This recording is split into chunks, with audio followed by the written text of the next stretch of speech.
Hello. We're continuing our journey through the Psalms, the Tehillim, and that's the praises in Hebrew. And today we're in Psalm 119 in the Hebrew letter numbering system. That's Psalm Kuf Yud Tet, and that's 100, 10, and 9 in that. Those are the letters there. And actually, in starting Psalm 119, we're kind of starting a journey within a journey, because Psalm 119 is a long psalm. It's the longest psalm. It's 176 verses long, and there's a reason for that. It's actually the most beautifully crafted psalm. There's an architecture about this song which is awe-inspiring. If I explain it this way, there are 22 stanzas or 22 sections. Each of the sections is 8 lines. And each of those 8 lines begins with the same letter of the Hebrew alphabet successively. So the first 8 lines begin with the first letter, which happens to be this letter, Aleph in Hebrew. Aleph, which was originally shaped like an ox head, but actually the horns have turned into a stylized pair of horns around a line. So that's the letter Aleph, and that starts the first 8 lines, and then the second 8 lines start with the second letter of the Hebrew alphabet, which is this one, Bet. Bet is a house in Hebrew, and that has a roof, a wall, and a floor, and an open door. That's the word Bet, the letter Bet. And so the second 8 lines of the psalm begin with the letter Bet. And it goes on like that all through the 22 letters of the Hebrew alphabet, the last one being Tav. And as I say, it's a beautifully put together song from that point of view. And that's why there are 176 verses, because if you do your maths, 8 times 22, the number of letters, is 176. And so it's a very regular psalm. It's really a psalm about the principles, about the ways of God, about keeping to God's directions and keeping to his Torah. And in looking at this, there are some things that I want to say about the way that we translate, or the way that we understand what's being said. Unfortunately, the way that our translations work, they're very forensic, they're very legalistic often in the way that they translate things, in the way that we see things like commandments, in the way that we see laws and so on. They strike us as being very harsh, but actually in the heart of the song singer, in the heart of the psalmist, these are things that are delightful. These are the ways of keeping to the path. These are the ways of following the signposts of God. And they're the ways to wisdom and understanding.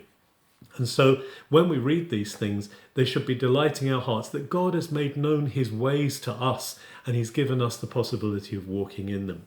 So we're looking today at just at the first 2 stanzas, the first 2 sections, the Aleph and that's the Aleph and the Bet stanza. Some Bibles actually have these letters at the head of each section, and so you might be able to see those in there. So we're looking at the first 2 sections. And so the first word begins with the letter Aleph. It's the word Ashrei. How content are those whose way is pure.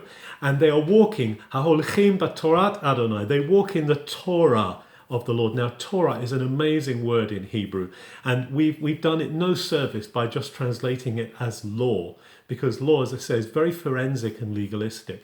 But the word Torah is used in Proverbs 1:8 to talk about the teaching and the nurture of a mother to a child at her knee, and it's formation, it's training. And so I would prefer to call it the Torah formation. Torah is so difficult. Torah also is the name given to the first 5 books of the scriptures: Genesis, Exodus, Leviticus, Numbers, Deuteronomy.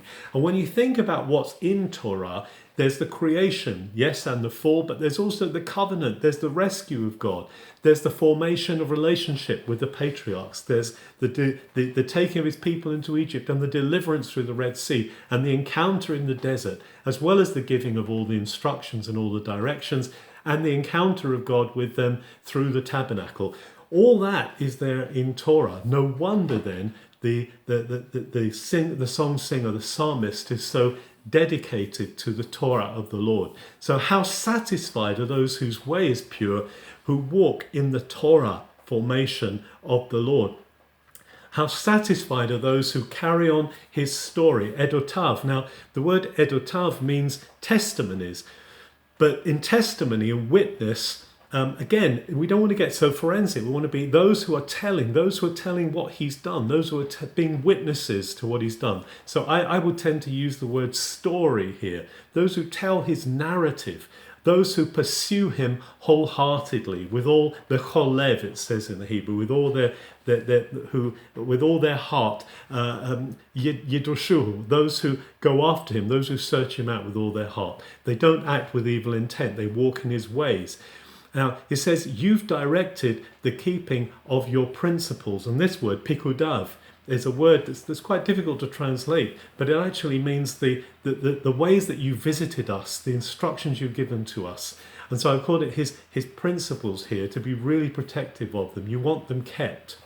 And then the singer says, oh, that I would keep myself in keeping with those principles, then I won't be ashamed, paying full attention to all your directions. Now, the word directions here I've used is actually the word that translates the Hebrew mitzvotav. And again, we've usually translated that as commandments. But commandments, again, it has all kinds of repercussions for us. We think of tablets of stone, and we think of words, and we think of things that are heavy. But actually, mitzvotav is the directions for life. It's the way that God has told us to live. It's the way that he says, if you live this way, you will come to life. You will find freedom. And so it's not just about 613 laws of Moses. It's about the whole story unfolding.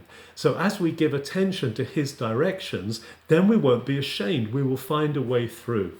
And then no wonder at the end of this first section that the singer says, then I will be thankful with a heart of integrity, a heart of purity, a heart of rightness, learning the equity of your right ways. And that's the word mishpat in Hebrew, the right wising of God, the turning things up the right way when they've been upside down.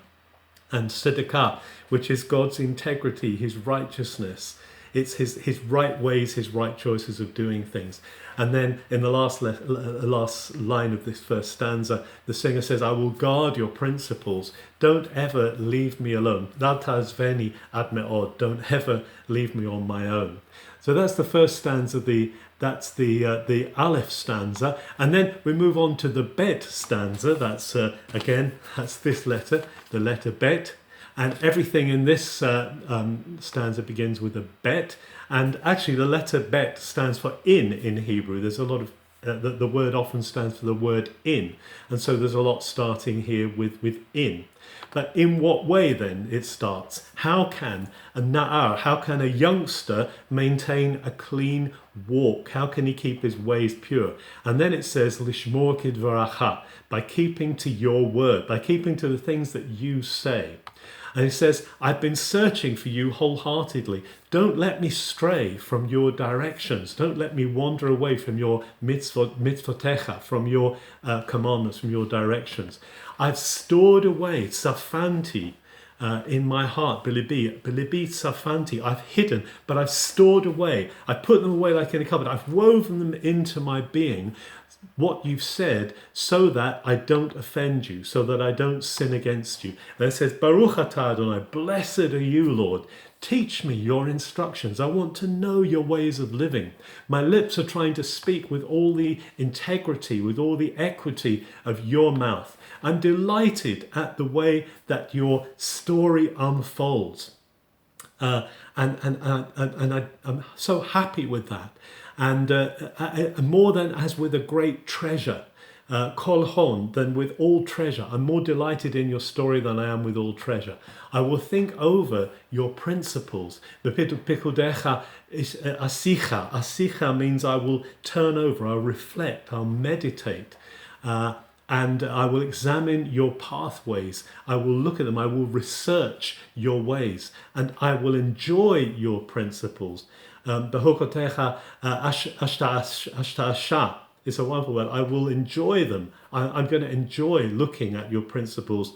I won't forget your word. Lo ashke devarecha. I will not forget your word. What an amazing introduction here. This excitement, this joy at God's ability to lead us in his ways and to bring us into his instruction. What an opening to this amazing, beautifully crafted psalm. May we enjoy the ways that God leads us through Messiah Jesus into his freedom, into his pathways, giving us the clear direction for our lives. Have a good day.